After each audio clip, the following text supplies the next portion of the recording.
Okay, friends, I take this opportunity. My name is Masood Roshan, representing from Association of Veronica in Australasia, and I would like to extend a warm welcome to all of you, and welcome to our distinguished speaker, Dr. Moosavi, and other audience. But before we start, allow me to acknowledge and pay tribute to all the indigenous of Australasia and the global indigenous around the world, who are the original custodians of these lands and countries. Basically, a brief introduction to say a few words about, the Association of Veronica lecture series that we had since the COVID, because prior to that, we had successful conferences which were held in Sydney, in Australia, and at various academic institutions. So since 2021, we started these lecture series, virtual lecture series, on different themes. And the advantage of that was, of course, having access or inviting distinguished scholars around the globe who delivered fantastic, presentations. And we have, of course, the recording of some of those on our website that you're welcome to refer to them. But after that process, we are planning also for continuing these lecture series, and hopefully we'll be able to hold some conferences, but of course it has to be more localized in Australia and possibly in New Zealand if we're lucky in the future. However, let me start to introduce our today's lecture, which is the 7th lecture in the series. And our speaker is Dr. Mahroo Moosavi, who is a distinguished scholar, and she is a Max Planck Institute Fellow at the in Florence in Berlin, and also she's collaborating with the Museum of Islamic Art and Pergamon Museum in Berlin. And she's a professional historian on the early modern Iran, and she specializes in the intersection of art and literature of the 16th and 17th century Iran, and also on a broader level, the Persianate world that she has been researching, and concentrating mainly on the textually inscribed objects and written artifacts, such as manuscripts and the epigraphic program of public buildings of the major Safavid period, the structures, which was from 1501 to 1722, specifically in the cities like Isfahan. Mahroo, from 2021 to 23, she has held a postdoctoral fellowship and visiting lectureship at the University of Oxford, and she also has been yes, involved with the research. Her research included in the Bahari Fellowship in the Persian art and book at the Bodleian Libraries at Oxford University. She also lectured at the University of Sydney, and her sponsorship has been largely through the University of Oxford and University of London, and also she has published quite a number of monographs and articles, and her more recent publication was entitled, was called "Sleeping Under the Hazardous Dome of the Sky,"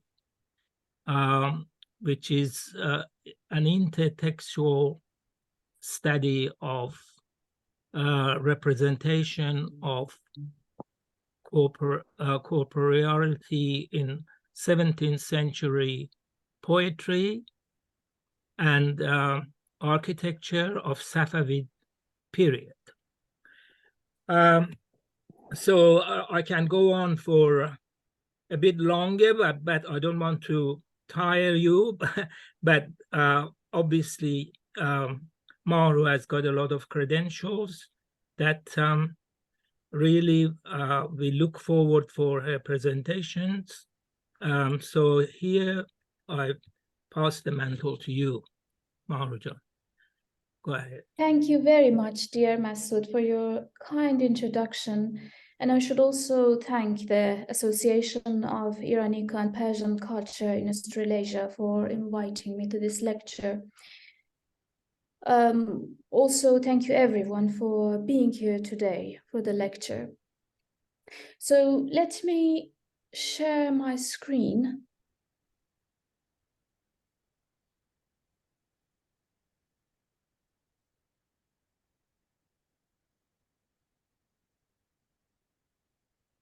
So can you see the screen? Yep. All right. So for the lecture today, I have divided the lecture into two main parts. In the first half, I will go through some introductions about the concept of the Majmu and Jung, which I would call them compilations, so book compilations. So the first half of the lecture, I will go through the introduction and I will explain some definitions and terminologies about the concept of the Majmu, and I will also talk about the methodologies and perspectives through which I would like to look at the Majmu'as and Jungs of early modern Iran. And then in the second half of the lecture, I would show you some tangible examples of the Majmu'as and Jungs in order to clarify what I mean by the new methodologies and perspectives that I'm interested in terms of the idea of Majmu'as and Jungs.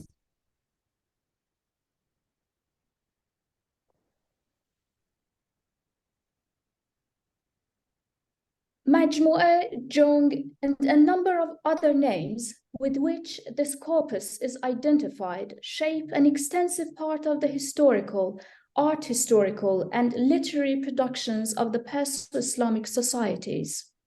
The large number of survived manuscripts of this typology from the 13th century onwards sheds light on its importance in the production and reception of different branches of knowledge and constant shaping, deshaping, and reshaping of the artistic intellectual atmosphere of the time. With some exceptions, the typology of the Majmu and Jung is still understudied, and the historians, art historians, and literary historians show less interest in approaching this monumental manuscript corpus that occupy big sections in the libraries all over the world. But what is the reason for avoiding the Majmu'as and Jungs? There could be possibly some reasons for this. Firstly, many of these Majmu'as do not fall within the category of a stereotypical artistic excellence. Especially the Safavid Majmu'as are in large numbers non-courtly productions. The calligraphy, illumination, and illustrations, if any, of such Majmu'as and Jungs do not conform with the certain criteria that is defined within the framework of Western art history, and this is a topic that has only recently attracted scholarly attention. Another possible reason that Majmu'as and Jungs are mainly avoided by the scholars is the particular structuring system and the mechanism through which these Majmu'as operate.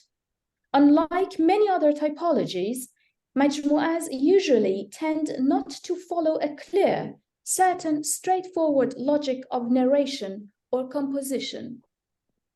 Majmu'as are defined through the assembly of a set of texts, images, and formal or compositional logics that are not easy to understand in the first place. While the most straightforward answer to the question of assemblage system of such work is the attitude and authority of the accumulator, or what is called jami, or the patron of a majmu'ah, on the deeper layers, the mechanics of composition of different texts and images in the majmu'ahs may inform us not only of the socio-cultural context in which these majmu'ahs were created, but also, and more importantly, the collective memories and invisible threads through which the constituent elements of the society would connect to each other and shape civil urban identities in a dynamic manner. In other words, the psychic cultural dimensions of a complex, multi-layered early modern society like that of the Safavids might resonate with the underlying reasons that created forms of order, harmony, and consistency out of the so-called fragmentary nature of these majmu'as. To obtain such insights, the study of textual productions should go beyond the narratorial aspects of texts. The tradition of composing majmu'as and jungs may be seen as editorial and curatorial processes, which are in tight connection and full resonance with the human psyche and anthropological specificities that shape and are shaped by the history, art history, and literary dimensions of the time. From January 2022, I had the opportunity of leading a seminar series at the Faculty of Asian and Middle Eastern Studies, University of Oxford, on the subject of the Majmu'as. The seminar series was followed by an international two-day conference and manuscript study workshop that was supported by the British Institute of Persian Studies, the Oxford Nizami Ganjavi Center, and the Bodleian Libraries, and was held in December 2022. The main goal of the seminar series and the consequential conference was a close textual reading and analysis in a way that brings the full majmu'as and jungs in context. Next page. Next page.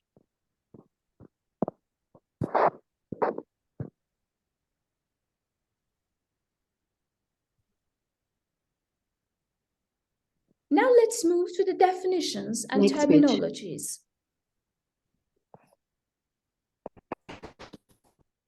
There are many terms that refer to the typology of the majmu'ah, which are in some occasions confusing.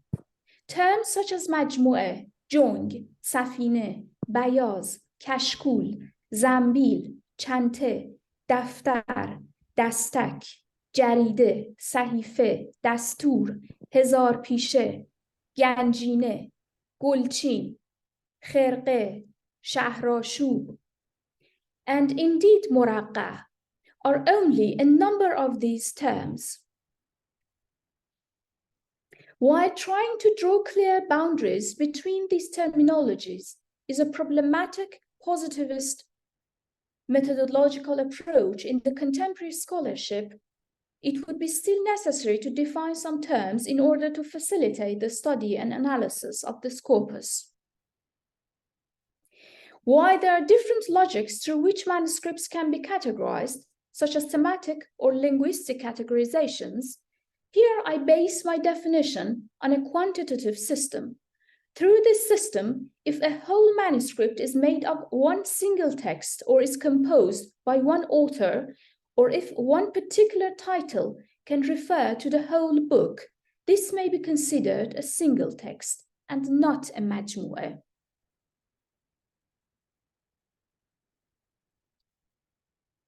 On the other hand, we have the majmu'ahs, under the umbrella of which many different types of collections, such as jungs, safinas, and muraqqas, may settle.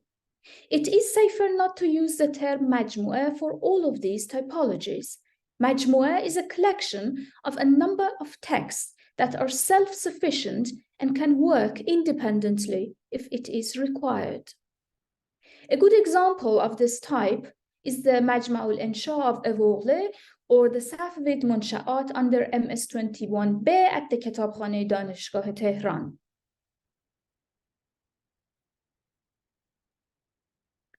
Jung, on the other hand, is made of a set of texts that are not fully independent from each other.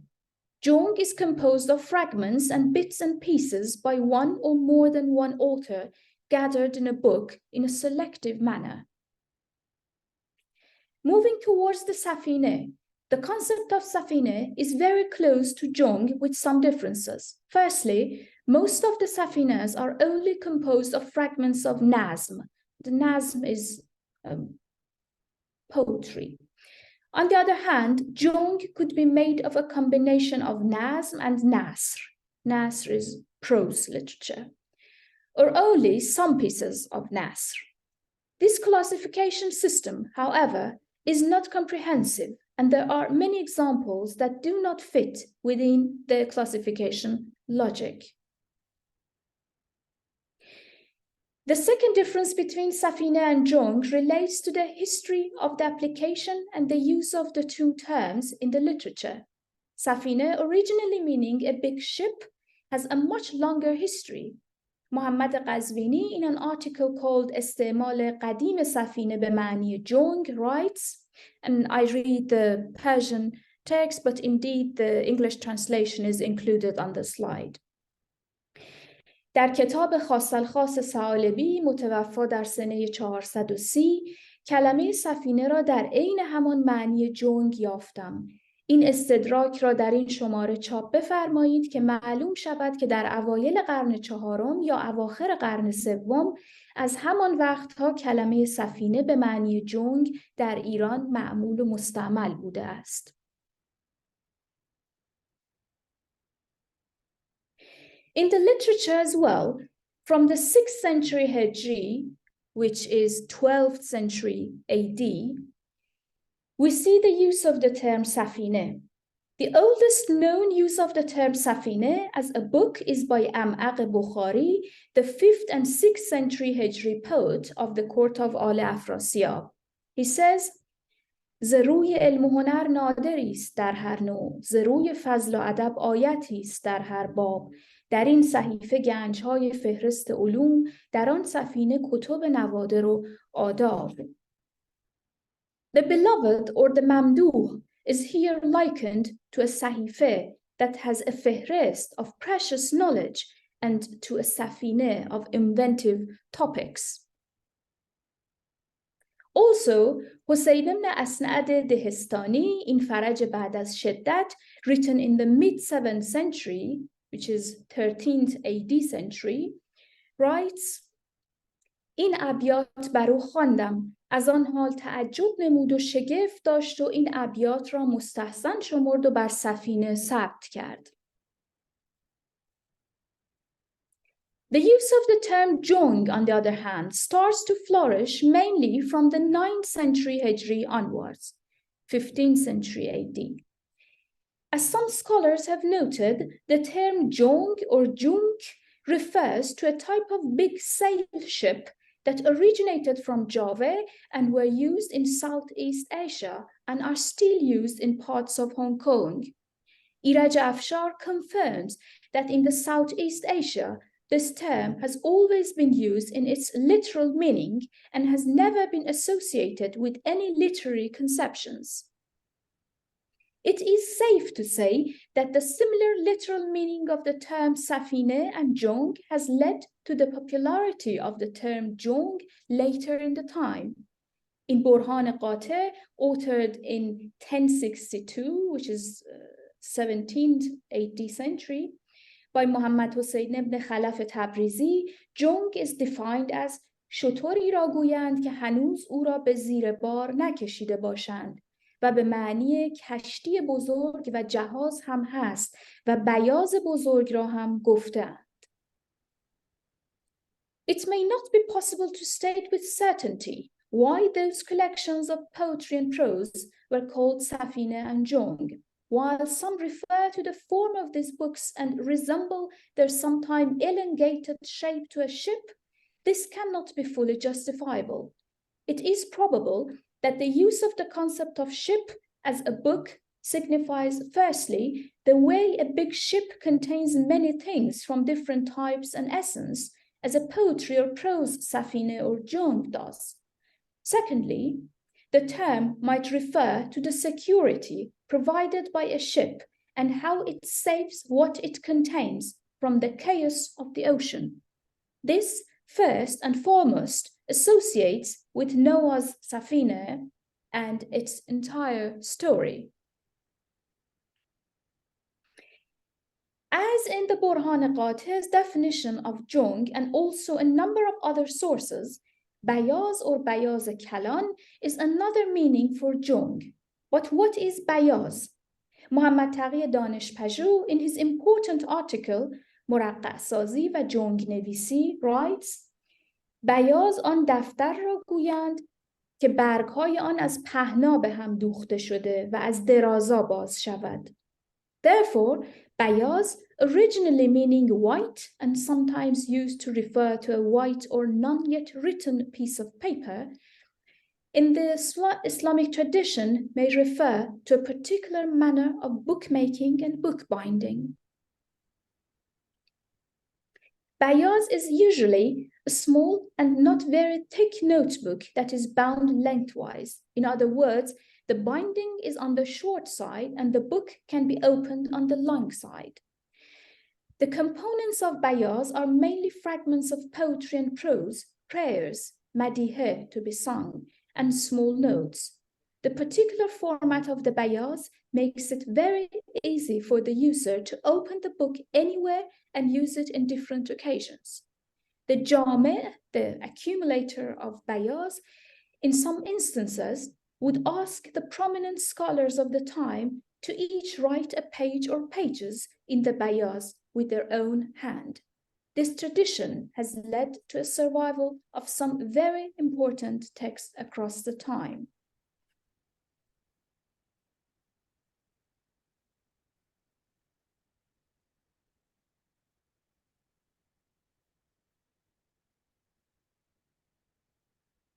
Another type of manuscript that may fit in the context of our discussion is muraqqa. Muraqqa is that which is put together from several pieces.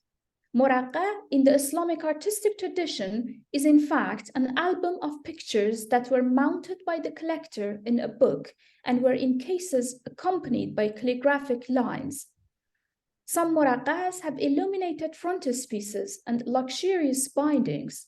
The earliest surviving example of muraqqa are not earlier than the 10th century Hijri, but the evidence in the literature proves the existence of such artistic practices much earlier in time. the Muraqqa of Bahram Mirza and the Muraqqa of Amir Ghaib Beg, both from the 10th century Hijri and currently housed at the Topkapi Saray Museum, are amongst important Muraqqas that also include a preface, dibache. Dibaches that were in most cases composed by the collector of the Muraqqa are important sources for Islamic art historians, as they include information about the art processes and artists of the time. The next group of compilations that I'm going to explain is Rasail, Maqalat, and Munsha'at, although there are indeed thematic differences that separates these three groups. Risale, or its plural form Rasail, is a book that is mainly composed of a set of letters and correspondence, mainly on the scientific topics such as Riyaziyat, although there are Rasail that contain other topics as well. The next group is Maqalat. The possible difference between Maqalat and Rasail is that Maqalat are not within the category of letters. It was possible that a set of Maqalat was commissioned by someone or was composed to be given as a gift to an important person.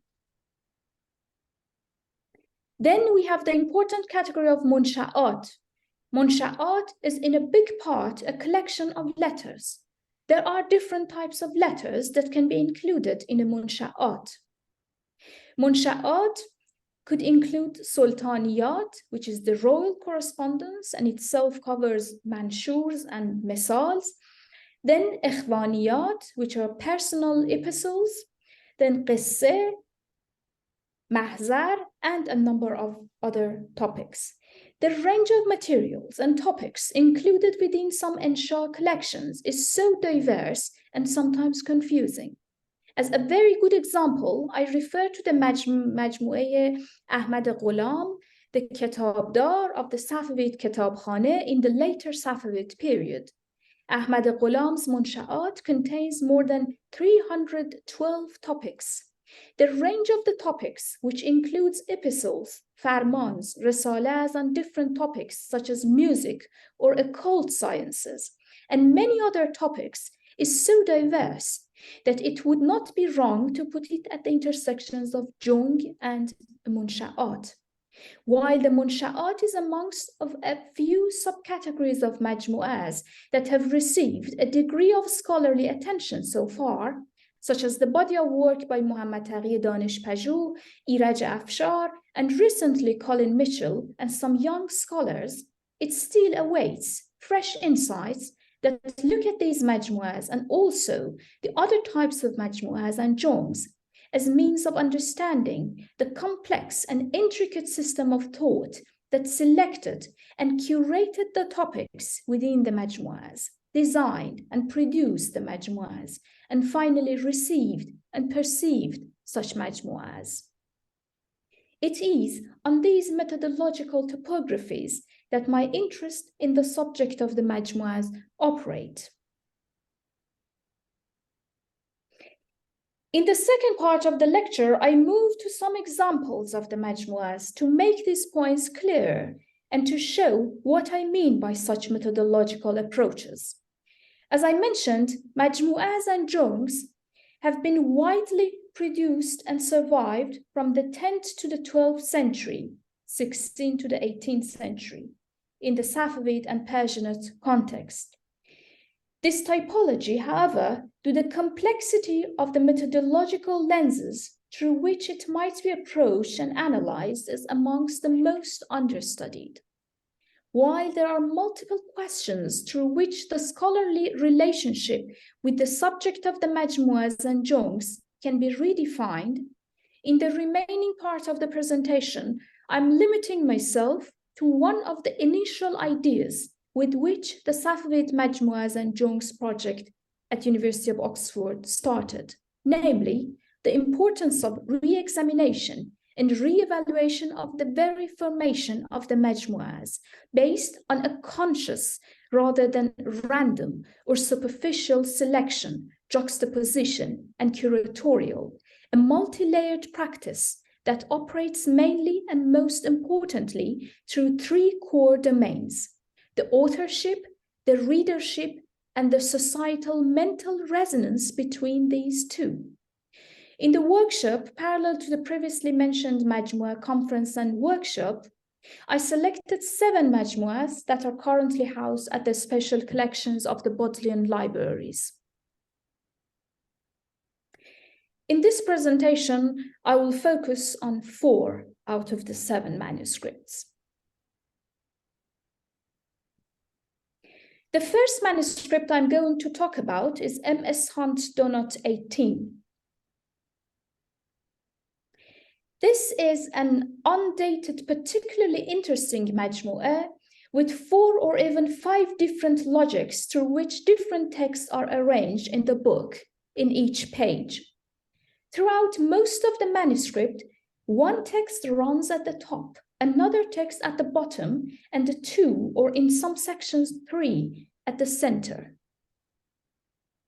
The script is naskh, but what is particularly worth attention is the very advanced graphic techniques in the manuscript, which are possibly defined by the scribe or compiler for maximum clarity of the book.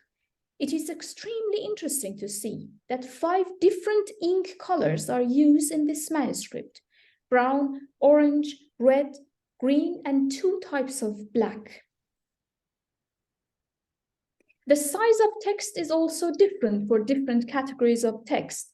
Therefore, apart from the particular orientation of each text, there are a set of other graphic techniques that are defined in the book, which may inform us of the significance of the reader and the value of the quality and clear reception and perception of the content of the book by the reader.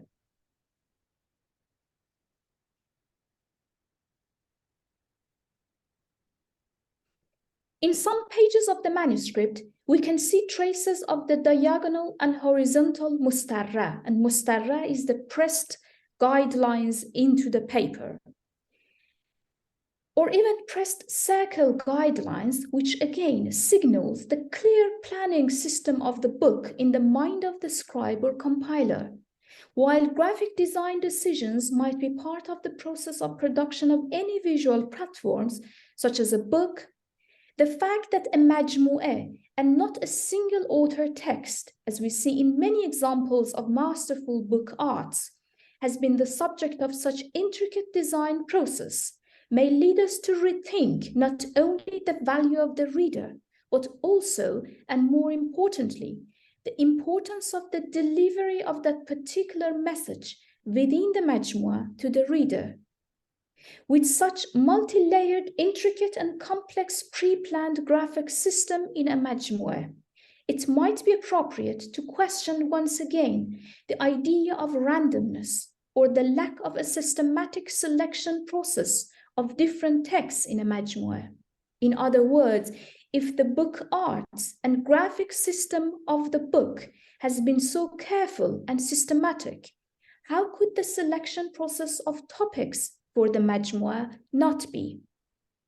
Looking at the content of this manuscript, although there is no obvious consistency of themes, if we recall the anachronistic nature of our study of the majmu'ahs and start to think differently about what thematic consistency means or meant at its time, we might be able to find hidden, novel, or unexplored layers of consistency of themes across the majmu'ah.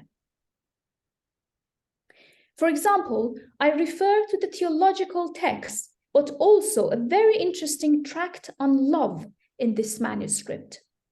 Is this juxtaposition a sign of synthesis of particular Sufi themes through the majmu'ah? In this case, we might be able to hypothesize that the reader of this book was meant to be of a particular sector of the society. Interestingly, there are no Shia implications in the book, which strengthens the idea that the manuscript might have been produced in the early to mid-Safavid period Iran, when the Sufism and Shiism conflicts started to grow. To sum up on this very curious manuscript, since we see this complex detailed artistic graphic planning system in the Majmu', it would not be irrelevant to deduce that the seemingly fragmented thematics of the Majmu' are also planned with the same degree of carefulness and intricacy. This leads us to rethink the foundational meaning, definition, and function of the Majmu'as. Secondly, if we accept that there is such a careful and complex planning system across a Majmu', then we might need to rethink the very relationship between the compiler and the reader in the early modern society. This Majmu' shows a particular type of connection between the scribe or compiler and the reader, or in other words, it illustrates what the reader might have expected the scribe or compiler to perform and accomplish graphically and thematically, so to clarify the subjects of the Majmu', an aspect that signals how crucially important it might be at that particular literal, ideological, political atmosphere, firstly, to deliver the message, and secondly, to fully comprehend the message. Moving to the next manuscript, this is a large Majmu' composed by E'temad Ali Khan, the son of E'temad Khan. The Majmu' is dated 1138 or 39, which is the 18th century AD, and is produced in Surat in India. The centers of pages are dedicated to the history of Aurangzeb and the 7 other succeeders, and continues with several other topics such as geography, waqf documents, and more. And on the margins, there are plenty of various topics such as tales, poems, and falnamas. Particularly interesting on the margins is the masterful illustrated version of the Mushogorbe attributed to Ubayd Zakani. Another interesting text on the margins is Sa'ib Tabrizi's poem on tobacco. In this manuscript, more continuous and consistent texts are put at the center of pages, and more various and diverse topics are on the margins. Why did the composer choose this spatial thematic organization? Did the composer consider to spatially design the Majmu' according to the potential reader's taste? Is there a planning system of the Majmu' that is shaped by the consideration of the reader's psychology? In that case, who was that potential reader? The manuscript is produced in Surat, India, in 1138 or 39, which is 1725 AD. It includes topics related to the Indian geographical and intellectual context, but it is also full of the Safavid topics, such as poems by the main poets of the Isfahani style. With such selection of text, the target audience of the Majmu' could be possibly those particular Indian readers who were intensely engaged with the exchange of knowledge with the literary communities of Iran. Particularly interesting in this collection is the note on the first page. Overall, all the information on the first page before the preface is worth extreme attention, as it describes clearly the nature of this Majmu' and why it is important. Here we read, چون این نسخه متضمن اخبار لایخفی و مشتمل فواید است و حاوی حقایق عظمی و محتوی علوم دینه و دنیوی است، اگر مصدر اخبار چنانچه این کلمه مشعر بر تاریخ اتمام استکتاب است خوانند، به جا و مجمع الفواید نامند، سزاد مرآت الحقایق دانند، رواد معدل العلوم گویند. What is most interesting about this note is that the Majmu' is considered perhaps by an owner of the book as the Majma'ul Fawaid and Mu'addalul Ulum, which may imply the real general purpose of composing Majmu'as. Majma' indeed means where things are collected, and Mu'addal or Mu'addal, depending on whether we consider it as ism fa'il or ism maf'ul, means modified or the average. This may shed light on the fact that the constituents of the majmu'as were not only scattered parts that were forcefully put together, but concepts that, when put together, due to their diversity and dramatic difference, would create a solid mu'addil. And we know from the historical accounts that for a person to be knowledgeable, they had to be jami', which means collector, jami' of ulum, which only was possible through knowing anything and everything. So in a sense, majmu'as were the technical devices and the mir'atul haqayiq, or mirror of the manners of thinking of people about what constitutes the true knowledge. We also see here in the notes that the knowledge or information in this book is referred to as akhbar and akhbarname, a term that is used in the medieval and early modern texts in a slightly different way from its contemporary use.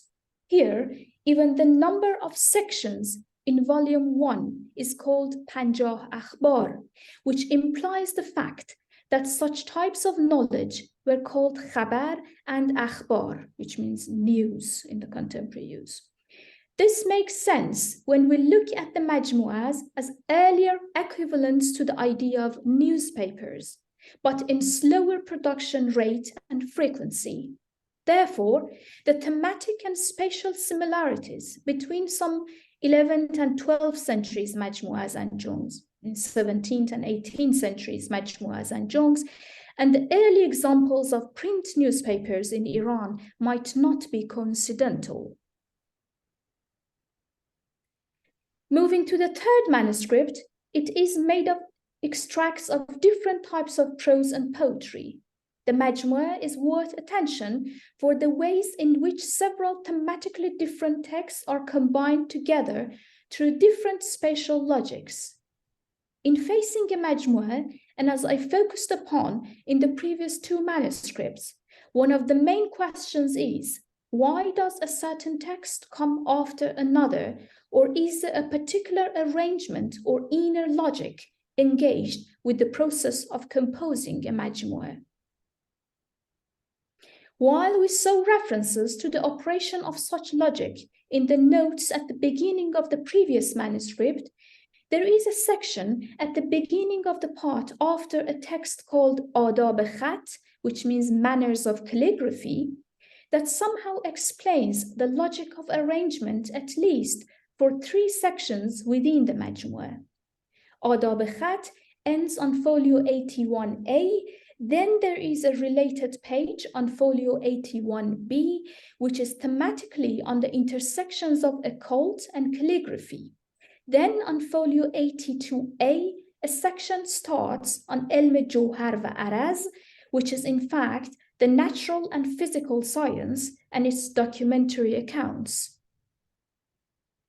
On the top of the section on Ilm Johar, in red ink, we read, بعد از مشق خط طفل طبع را نزد جوهریان دکان معانی فرستاده و از علم جوهر و عرض پاره یاد داده که بی بهره نماند و از هر فن شمعی داند.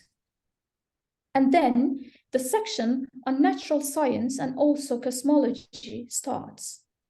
This explanation at the transition point between 2 dramatically different topics, namely calligraphy, which is mainly on the realm of inner knowledge and art, and natural physical science, which is an outer knowledge, may imply 2 points. Firstly, the possibility that the incorporation of several texts in a majmu'ah has not been completely random, as it is explained in the mentioned text that a person needs to know something from every branch of knowledge, as harfan shammei danad, which is literally the translation of the very concept of hikmat. And secondly, it sheds light on the blurred boundaries between metaphysics and physics in the early modern Iran, an important intellectual phenomenon that I once again emphasize that it happens much earlier in time compared to its European equivalent movement called the Baroque. The logic of incorporation of different branches of knowledge in the Majmu'as, such as this, leads us to rethink the manners by which we look at these texts, manners of thinking that are mainly informed by the modern positivist taxonomic system that was originated from the West. Following on this topic, in this manuscript, as we saw, to move from the Adab-e-Khat section to the next section on Ilm Jawhar wa Araz, in order to end the Adab-e-Khat section, the author or scribe or compiler defines a gradual transition through moving from the topic of calligraphy to an interstitial topic, which is an intersection of calligraphy and occult, and then moving to natural science.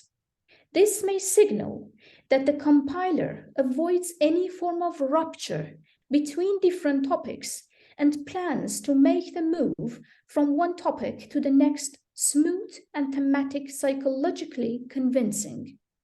This becomes more obvious when we pay attention to the fact that occult in Islamic thoughts is considered a branch of science. It's called ulum gharibe, and is in many books instances juxtaposed with subjects such as medicine and physiognomy. Therefore, by transitioning from calligraphy as a subject fully connected to irfan, which is an inner knowledge, to the occult calligraphy, we in fact move from irfan to the hybridization of irfan and ilm, and then to the ilm, which is here in the form of natural science. It is also worth paying attention in this majmu'ah to a different text, dates, and notes all over the book, which turns it, like many other manuscripts, from a simple book to a palimpsest.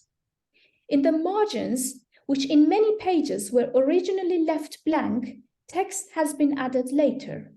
We may think about 2 points here. Firstly, the person who wrote those later texts being aware that they are adding something to the original text. And secondly, the original writer or composer of page who was possibly aware that these margins, if left blank, will be probably used later by others to add text on topics that are not currently predictable. So, in a sense, the original author or composer, by defining such a spatial organization for the majmu'ah, namely the blank margins at some pages, accepts the lack of authority and control over the text and allows it to be a free, ever-rolling piece, a mechanism that is in many ways not only democratic, but even a post-structural approach towards text. While the author or composer in such a scenario loses the ultimate control over the text, simultaneously, they guarantee its eternal presence by making the text an open-ended form. It is to be noted that this is something that is more achievable through the typology of majmu'ah, due to its specific nature, which is based on the fragmentary outer play and interplay of text, thematically, spatially, and graphically. Moving to the last manuscript. This is a Jung with several dramatically different topics in different hands, such as an admonition by Khaja Abdullah Ansari, some epistles, biographical documents, ethical notes, vocabulary, 2 masnavis probably by Orfi, some calligraphic lines by a very fine hand, and so on. There is the date 1000, which is 1591 or 92. Somewhere at the manuscript, but this is not necessarily the date for the other sections indeed. The particular question about this manuscript is again the selection process of different texts for the Jung. In this particular manuscript, unlike the previous 3 manuscripts, it can be assumed that there is no consciousness during the act of compilation, and the compiler's mere purpose was to put together several texts and eventually bind them together. It seems that the poetry section, which are mainly qasidas, followed by a short tract on nikah, have been perceived and used by the compiler as the central core of the Jung, and all the other texts were added to it, although even the poetry section misses pages at the beginning. There are mistakes in putting and binding some pages in the correct orientation, especially a text which includes some Persian and Arabic vocabulary, which shows in what a quick and careless manner the act of compilation and binding has taken place, maybe only to avoid losing several texts in a book-selling shop, something that we witness in many other survived Safavid texts. In fact, there are many different types of majmu'as and jungs, amongst which some, like this example, do not necessarily follow any particular unified inner logic of organization. The extreme diversity of topics, either in more consistent majmu'as or in the majmu'as created through a quick process of binding seemingly irrelevant texts, may remind us of two literary phenomena. Firstly, the concept of newspapers, and secondly, the notion of tafa'ul, which is basically based on randomly opening a page of the Quran or the Divan of Hafiz and facing a seemingly random, yet revealing ayah or ghazal that might be in some ways eye-opening for the doer of the practice of tafa'ul. The unexpectedness of the text that is unconsciously selected by the doer of tafa'ul is in fact what makes the practice of fal constantly fresh and new, and it never bores the doer. Majmu'as, and particularly literary jungs, in many ways operate through the same logic as that of the practice of tafa'ul. By this argument, I would like to emphasize that even a less curated jung like this manuscript may have had its own defined authorial purposes, readership goals, and use at the time of production and circulation, although in a totally different manner when compared to the meticulously composed and compiled majmu'as. One of the most important ideas around which the Oxford Safavid Majmu'as project shaped was the necessity of looking at these majmu'as not only as simple containers of historical information, literary forms, and artistic elaborations, but also, and more importantly, as self-managing systems that operate efficiently from within and without, interior and exterior, through an interplay and outerplay of their constituent elements in different scales, directions, and hierarchies.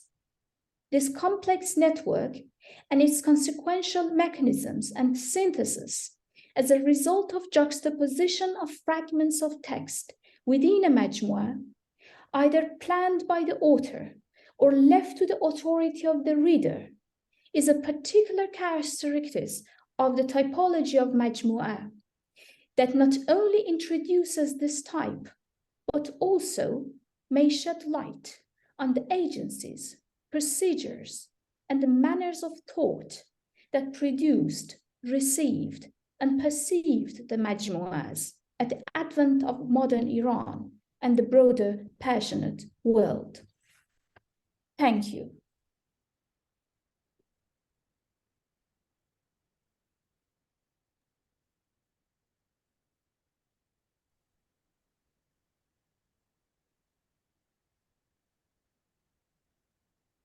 Thank you so much, Mahroo John. That was excellent, and we really learn a lot from your knowledge and expertise.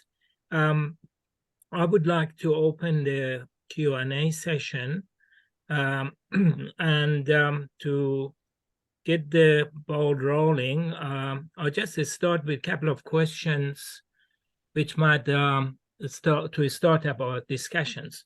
One is, could we use the term anthology as a translation for or equivalent to the concept of majmu'a? Or what is the best translation in essence, for majmu'a? That's one question. And another one is, why do we see this surge of majmu'a in that period of Safavid, which was 17th century, whereas we don't see that emerging, majmu'as in the previous dynasties of Timurid or Ilkhanian period. And the third question I have is, how can we use majmu'a and the analytical study of the process of production and reception of the majmu'a in accordance with our contemporary scholarship and practice? So these are the things I have Thank to you very ask. much, dear Masood. Okay. I will try to go through the questions one by one. So the idea of anthology and how we can translate the term majmu'a, it's a very difficult thing. There are some scholars who have used the term anthology to translate the concept of majmu'a and Jung. The problem here is that when we use the term anthology for the majmu'as, it reminds us of the concept of anthology in the Western culture, which is a very well-shaped tradition, literary tradition, and it has its own definitions. The problem here is that there is a difference between Western anthologies, or the concept of anthology, and the idea of majmu'. And the difference is that anthologies are obviously and explicitly selective, while majmu'as are not. And the whole thing that I'm trying to argue is that although there is no explicit, or at least very explicit, consistency of themes across a majmu'ah, there is consistency on the hidden layers. While a Western anthology, an early modern Western anthology, has a very clear, selective thematic order. So most of the time they are selective in a sense that they relate to the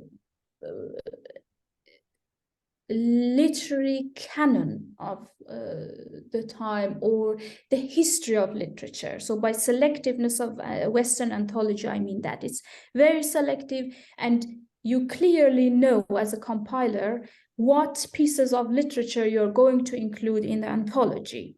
So it's very canonical. On the other hand, we have another term, which is miscellany. And the term miscellany is used a lot in the Persian manuscripts catalogs when referring to the idea of majmu'ah. But that is also problematic, because miscellany is most of the time based on the taste of the reader. So the compilers would choose poems or pieces of literature that were popular. So the idea of agency and the subjectivity of the compiler was less present in the miscellany. The majmu'as operate, in my opinion, somewhere between the Western concept of anthology and the Western concept of miscellany. That's why I would find the term compilation the most appropriate, because it's very neutral and it just shows that a compilation has taken place. There are also some other terms that we can use. For example, there is a term scrapbook. This term Dominic Brookshaw uses this term. And it's also very good because scrapbook is an album of notes and photographs and things which shows a degree of authority and subjectivity of the compiler, but also implies forms of atmospheric qualities from the environment in which the act of compilation and collection has taken place. And for the second question about the majmuas and were there any majmuas during the Timurid and Ilkhanid period, and why do we see so many majmuas during the Safavid period? So one idea would be that if we do not see many majmuas from the Timurid and Ilkhanid period, although we see very, very glamorous and glorious majmuas from the Timurid and Ilkhanid period, but not as many as the Safavid period. Completely, it's not comparable at all in terms of the quantity. So one answer is that we say, well, the Timurid and Ilkhanid periods were much prior in time, so the majmuas, the books as physical things, have not been survived. Well, this could be an idea, but it's not the whole thing. I would still say that the practice of making majmuas and compilations were something that flourishes and grows during the Safavid period, and especially in the city of Isfahan, because of the very urban and cosmopolitan aspect that is very particular to the character of Isfahan. We also have these centers of production of culture and art and literature in the previous periods. We do have cities like Shiraz, Herat, of course, but this very intricate concept of urbanity and the idea of the tradition of adab is something that flourishes during the Safavid period in the city of Isfahan, and that necessitates the very vast circulation, the need to circulation of ideas and text, and the best medium to do that is the concept of the majmua. So these are in tight connection. And then for your third question, which is very important, and one of the main purposes with which I started the whole project of the majmuas is how can we use this concept of the majmuas and this analytical approach towards the concept of the majmuas in our contemporary scholarship. I see the practice of majmua making as a curatorial process.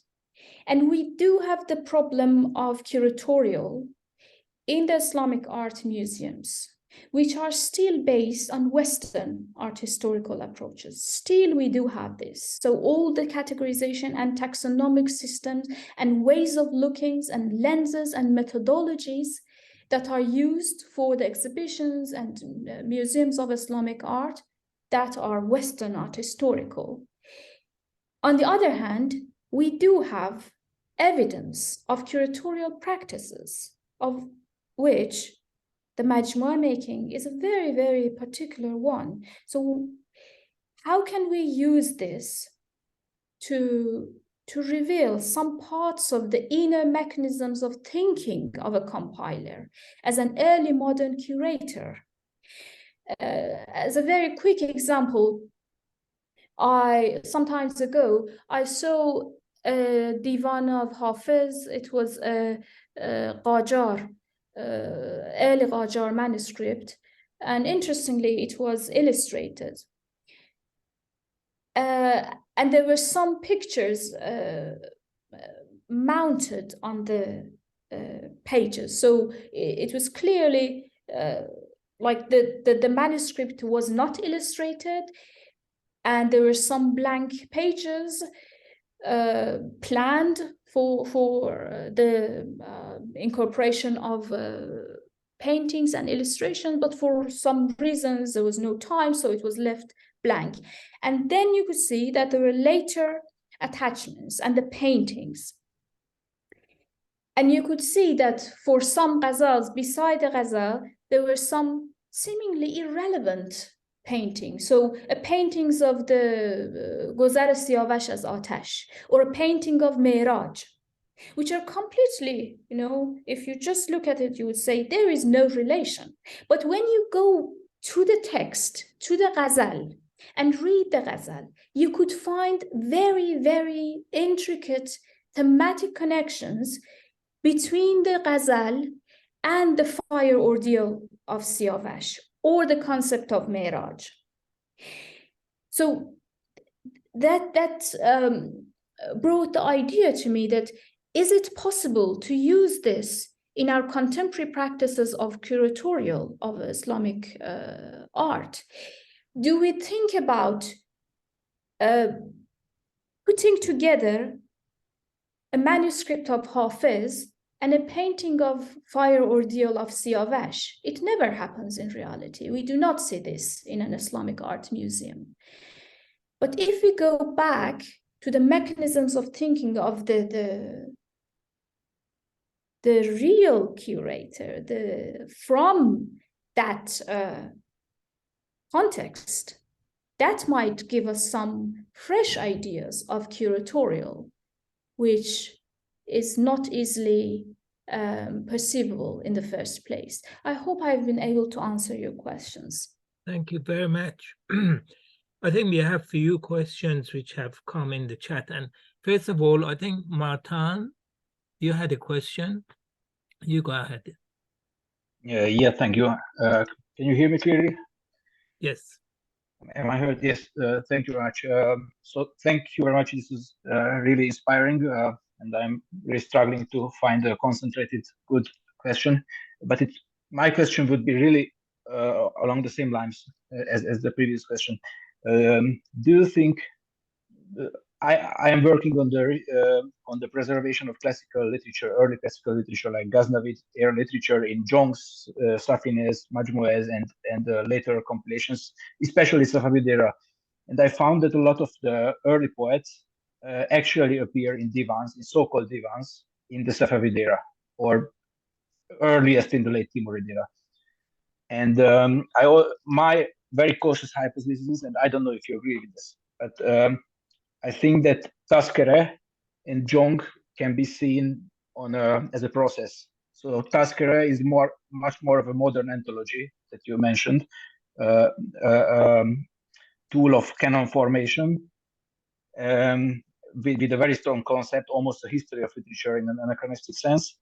And the compiler of Taskere, for example, the best example would be Taqiyuddin Kashani's Kholasat al-Ashar or Zobdat al-Afkar, was compiling from Jung's and Majmu'ah's from across the whole Persian region into a very Iranian, I think, very Iranian and almost proto-modernist set of canon formation. I mean, I have to use these terms very cautiously because they're modern.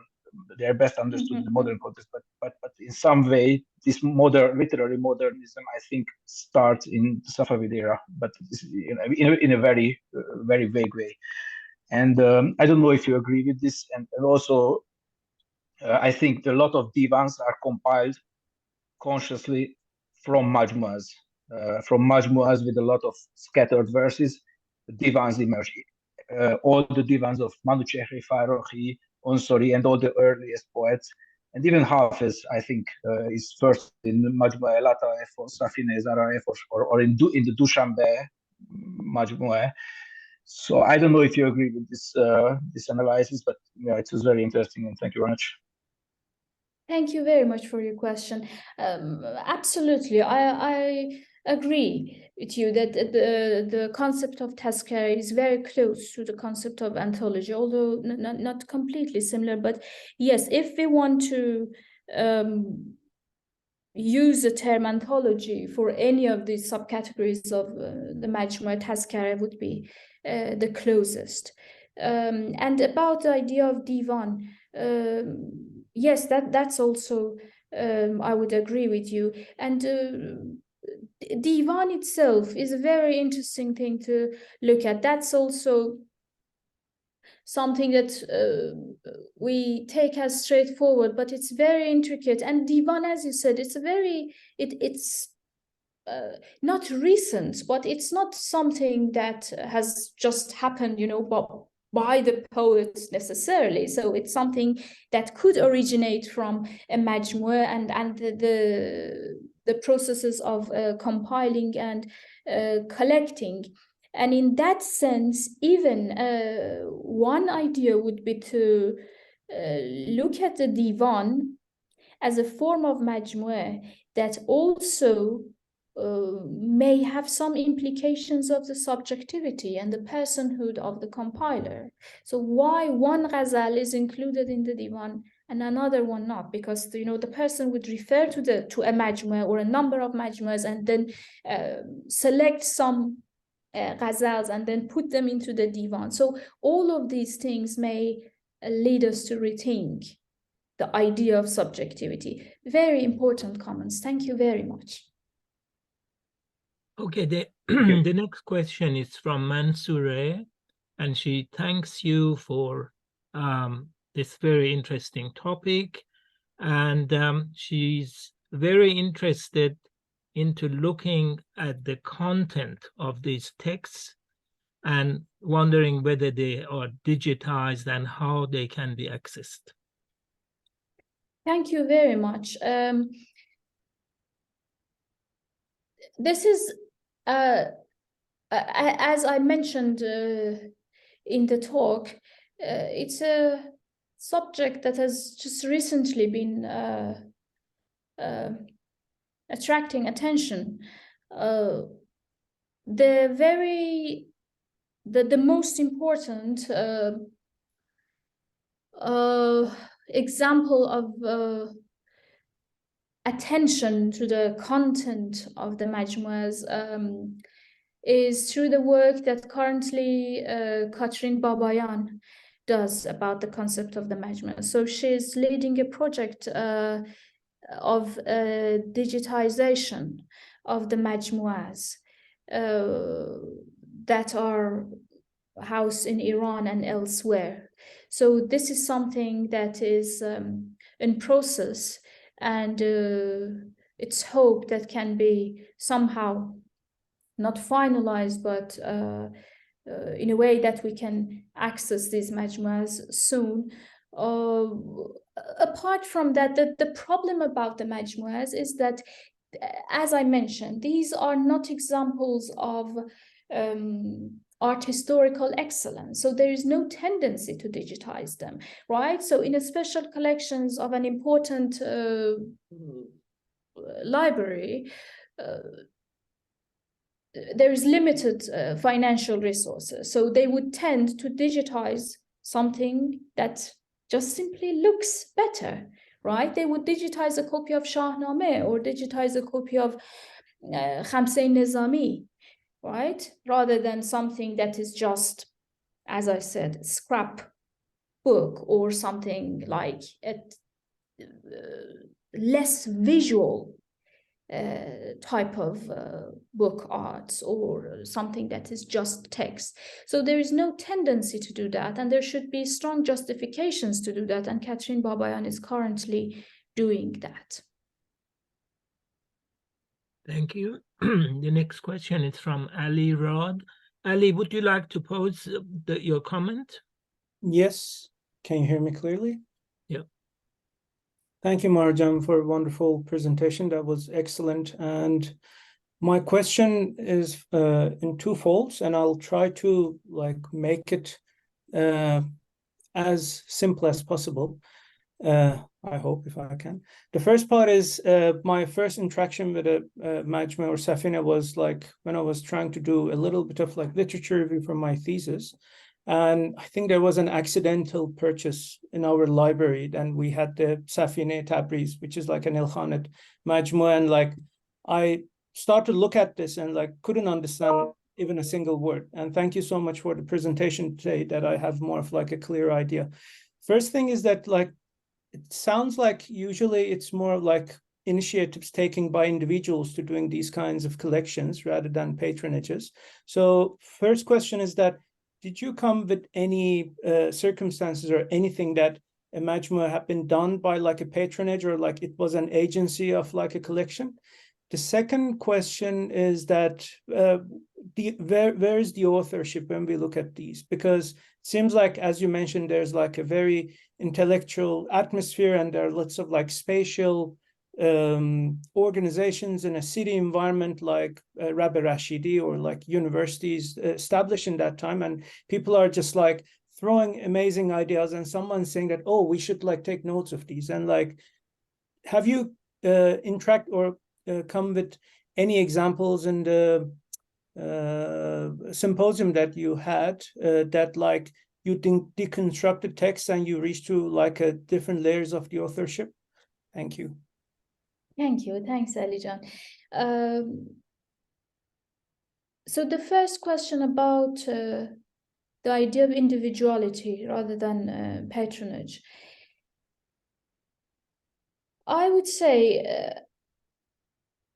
the Safavid Majmu'as, at least, I would see them more as individual practices rather than practices that are based in, strong patronage system. Many of these majmu'as were produced as family recordings. So they were part of the, they were possessed by certain families, and they would, for different reasons, they would like to make a recording of some text or put together some forms of knowledge and keep it for themselves, so to have them in their libraries. So there were more individual practices. But for the Timurid and Ilkhanid Majmu'as and Jungs, which we do have important Jungs, and you mentioned some of them, like Safini Tabriz, for example, or what we do have as the Jung Khatti, or some other examples that Iraj Afshar refers to them in his work. So during that period, it was closer to the idea of strong, clear form of patronage. But as we come closer to the time, as we approach the Safavid period, it becomes more an individual practice that is also tied to the idea of urbanity. So some families, some well-known families that would produce forms of majmu'ah, and this was a practice. So urban practice, individual practice that was based in the context of urbanity. And then the idea of authorship. So I suppose your question is that, do we know who the author of these majmu'ahs is? Is that what you mean, or? So when we look at some of them, like we see like several texts or narrations, or like sometimes they are like, as you said, like they're qasidas, or they're part of mathematical problems or things like that, and someone is recording them. But like, like main source of these are like kind of unknown, or like some of them like referring. So when you look at these kinds of discussions, do you did you come across any like the construction of the text that you can see different authors or like references to other people that are compiling these, or like usually they're absent? It depends. There are many examples that are, you see majmu'ahs that are anonymous, especially in the subcategory of munsha'at, for example. You see 400 pages without any mention of the compiler. And then at the colophon as well, you would see nothing. So there are sometimes even the mention of the time of composition, but there is no mention of the compiler. So many majmu'ahs without mention of the compiler's name, but also we do have some of them, not many, but some of them. And in those cases, the compiler could also be the author of some parts of the majmu'ah. So the person was not just a compiler, by the author that puts together some of their own text, and then, you know, it makes something that as a collection. So we do have different types, but overall I would say the majority of the majmuas that we see are anonymous. And another thing is that many of them are copies. So it's not that, that we do have some important majmuas that were copied again. So Munsha'at, for example, which is a set of letters, so important correspondence, like what we call epistolography, court letters, but also personal letters. And these were copied again and again and again. So the compiler's name was not necessarily mentioned, but we do know who the real author and the composer of that letter is. But the compiler, in many cases, is unknown.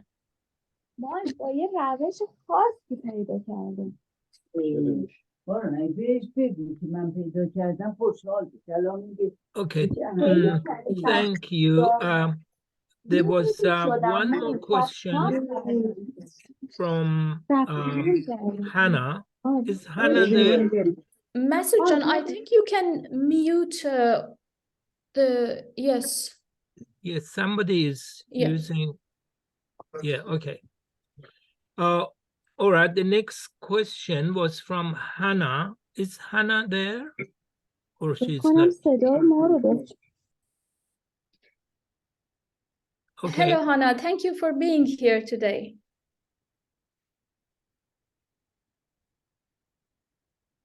So she's saying that she's wondering that if there was any notion of the precariousness of knowledge at play in these textual collections together with curatorial.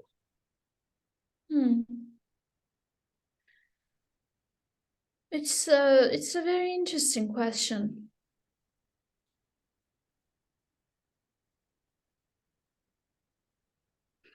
It's I don't know. It's a very complex mechanism. If I've understood your question well,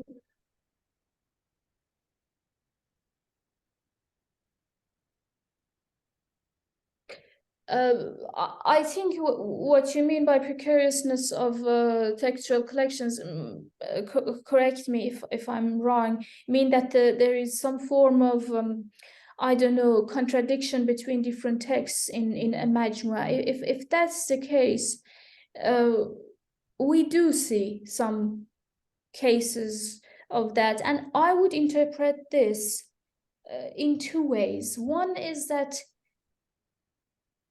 it's something that we do not understand the hidden thematic consistencies between two seemingly irrelevant texts, and different idea would be that some of these majmuas were put together just as a matter of just putting together some forms of text. So two possible scenarios, but in most cases, even the very, very precarious or the very spontaneous types of collecting would have some implications of consciousness, and that's why I wouldn't categorize them under the concept of anthologies or miscellany or something, and that's what makes the practice of majmua fascinating, because it's somewhere that we cannot call it a genre because of different things that are engaged with the concept of genre and what the notion of genre means, but at the same time it is a typology that has its own very, very specific implications and meanings. I hope I've been able to answer your question, Anna. Okay, thank you. Yes, I think we're getting close to the end of our session, but anyway, there are a couple of questions. One, two people had to leave, and they thanked for the presentation from Mansour and also from Letitia. And there is a comment from Ali, and he said, thanks a lot. What is your opinion of relating majmu'ahs to concept of commonplace books? What is the difference between these two, for instance? The commonplace. So by commonplace books, do you mean just normal, straightforward books, or is that? Yeah, if it's not right, just tell me. But if that's the question, that what is the difference between the concept of book and a majmu'ah? Ali, would you like to clarify that yourself? If you unmute, please. Are you there? Doesn't seem to be. Anyway. I would answer. Okay. Well,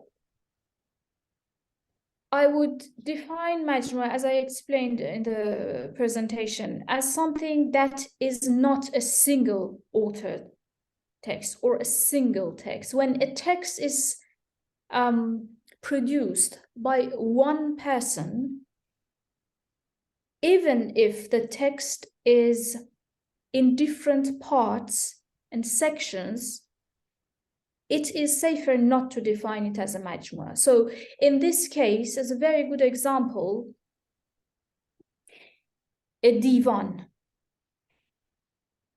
which we talked about at the beginning of the Q&A. A divan, in some points of view, can be seen as a majmu'ah because it's separate fragments, right? There are ghazals that go to a divan, for example, right? At the same time, it's possible, and it's better not to put it under the category of the majmu'ah, because the whole book is authored by the same person. So as I said, there is no certain manner of definition of the concept of the majmu'ah.